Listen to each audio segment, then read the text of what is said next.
નમસ્કાર દર્શક મિત્રો, ન્યૂઝ ગુજરાતમાં આપનું હાર્દિક સ્વાગત છે। હું છું બોની પ્રિન્સ। હવે જોઈએ આજના મુખ્ય સમાચાર। મોડાસાના સ્વર્ગીય ડોક્ટર હર્ષ પંડ્યાના આપઘાતના બનાવને પગલે સમગ્ર જિલ્લામાં શોકની લાગણી જોવા મળી રહી છે। ત્યારે ડોક્ટર હર્ષ પંડ્યાની પવિત્ર સ્મૃતિને શ્રદ્ધાંજલિ અર્પણ કરવા અરવલ્લી જિલ્લાના યુવાનો તથા સામાજિક કાર્યકરો દ્વારા કેન્ડલ માર્ચનું આયોજન કરવામાં આવ્યું હતું। કૃષ્ણપિયા સોસાયટી ખાતેથી શરૂ થયેલી કેન્ડલ માર્ચ મેઘરજ રોડ થઈ મોડાસા 4 રસ્તા સુધી પહોંચી હતી। માર્ચ દરમિયાન મોટી સંખ્યામાં યુવાનો અને સામાજિક કાર્યકરો હાથમાં મીણબત્તી લઈને જોડાયા હતા અને ડોક્ટર હર્ષ પંડ્યાને ભાવભીની શ્રદ્ધાંજલિ અર્પણ કરી હતી। મોડાસા 4 રસ્તા ખાતે ડોક્ટર હર્ષ પંડ્યાની આત્માની શાંતિ માટે 5 મિનિટનું મૌન પાળવામાં આવ્યું હતું। ઉપસ્થિત લોકોએ તેમના પરિવારજનો પ્રત્યે સંવેદના વ્યક્ત કરી હતી। ડોક્ટર હર્ષ પંડ્યાના આપઘાતના કેસમાં રેગિંગ અને દુષ્પ્રેરણાના ગંભીર આક્ષેપો વચ્ચે તપાસ ચાલી રહી છે। પરિવારજનો દ્વારા જવાબદાર લોકો સામે કડક કાર્યવાહી અને ન્યાયની માંગ કરવામાં આવી રહી છે।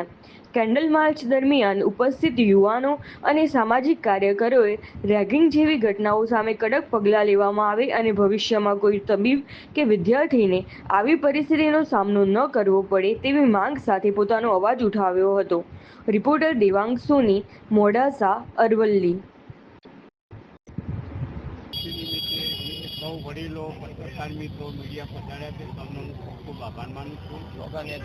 મારી માગણી છે કે આરોપીઓની તાત્કાલિક સફળ થાય। આજે બાબાને મને અપૂરતું લાગે છે, શંકાસ્પદ લાગે છે અને પૂરેપૂરી થાય।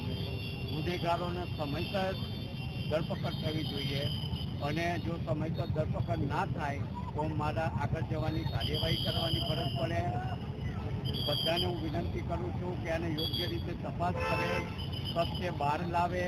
સત્ય બહાર લાવ્યા પછી જેણે પણ આ ગુનાહિત કૃત્ય કર્યું છે એને કૃત્ય પ્રમાણે એને સજા મળે તો જ મારા બાબાને સાચી શ્રદ્ધાંજલિ મળશે અને તો જ એને ન્યાય મળશે તેવી મારી માગણી છે। સર, અત્યાર સુધીમાં તપાસ ચાલી રહી છે, આપ નિવેદન પણ નોંધાઈને આવ્યા છે, શું આપને લાગે છે કે ન્યાય મળશે? અમે તપાસ માટે જે અમારા નિવેદનો અમે આપીને આવ્યા છીએ અને લગભગ રવિવારે અમે નિવેદન આપેલું, પણ આજ સુધી તપાસમાં ખૂબ પ્રોગ્રેસ થયો છે કંઈ બહુ ખ્યાલ નથી, કારણ કે અમે અહીંયા સામાજિક વિધિમાંથી હજુ પણ નબળા પડી ગયા। સાહેબ, આયોગ પણ આવ્યું હતું, તેના ડીસીપી સાહેબ પણ આવ્યા હતા, આપને શું સાંત્વના પાડી? એમણે સાંત્વના આપી કે તમારી ખૂબ માંગ છે અને તમારી ખૂબ પ્રશ્નો ચેકો મને તો મેં એવું કહેલું કે ભાઈ અમારા પ્રશ્નો તો મારું જે બાળક જતું રહ્યું છે, પણ ભવિષ્યમાં આવું કોઈ કૃત્ય ના થાય, ભવિષ્યમાં કોઈ બાળકને આવી અસર ના થાય અને જે બાળક જે શાંતિથી ભણે ના જે પ્રથા છે એ સંપૂર્ણપણે વાસ્તવિક રીતે નિર્મૂળ થાય એવી અમારી માગણી। સાહેબ, અત્યાર સુધીમાં આરોપીઓ એની અટકાયત કરી એવા કોઈ સમાચાર આવ્યા છે કે નથી? મેં એવા કોઈ સમાચાર હજુ સુધી જાણ્યા નથી। આગળ શું માંગે તમારે? માંગ એ જ છે કે ભાઈ તાત્કાલિક આ જે આરોપીઓ છે એની ધરપકડ થાય, એની યોગ્ય તપાસ થાય અને તપાસની અંદર જે પણ જેણે પણ ગુનાહિત કૃત્ય કર્યું છે એને તાત્કાલિક સજા થવી જોઈએ। મોત માટે પણ મને શંકાસ્પદ લાગે છે। આ બધી જ તપાસ કાર્યવાહી થવી જોઈએ અને તો જ મારા બાબાને સાચો ન્યાય મળે એવો કરે। સાહેબ, રેગિંગ જેવી ઘટના ભવિષ્યમાં ના બને એવો ખરું છે, સરકારને શું મેસેજ આપો છો? સરકારનો મેસેજ તો ક્લિયર છે કે ભાઈ આ વસ્તુ બંધ થવી જોઈએ। ગાઈડલાઈન છે બધાની કે રેગિંગ એક ક્રિમિનલ પ્રથા છે, એ ગેરકાયદેસર પ્રથા છે, એ કોઈ પણ પ્રકારે ચલાવી લેવા નહીં, પણ આટલા બારણે આ બધી વસ્તુઓ એ ચાલતી રહે। આજે શું કાર્યક્રમ હતો? આજનો કાર્યક્રમ અમારા સમાજના અને તમામ સમાજના મિત્રોએ બાબા માટે કેન્ડલ માર્ચ કરવી અને એનું શ્રદ્ધાંજલિ આપી અને આપણા પ્રશ્નોને વાચા આપી અને ઉપર દબાણ થાય એવું પ્રયત્ન કરવો।